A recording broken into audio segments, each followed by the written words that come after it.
अफजल खान मारला तेव्हा तोफा वाजल्या आणि राजांचे सैनिक जंगलातून बाहेर निघाले. त्यांनी खानाच्या सैन्यावर हल्ला चढवला. 2 प्रहर युद्ध चालू होतं.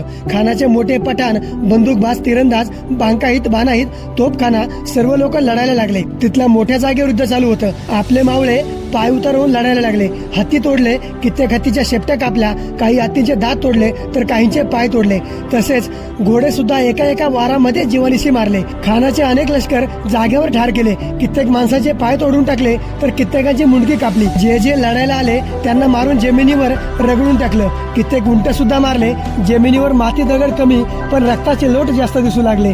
सगळीकडे रक्ताच्या जणू नद्याच वाहू लागल्या. मग राजांनी गडाखाली येऊन आपले लोक लढले. त्यांना येऊन भेटले. ज्यांचे प्राण गेले त्यांच्या मुलाला वतनावर बसवलं. ज्यांना मुलं नाही त्यांच्या बायकांना वेतन चालू केलं. आणि जे जखमी झाले त्यांना 100 होऊन 50 होऊन तर कुणाला 25 होऊन देऊन दिलासा दिला.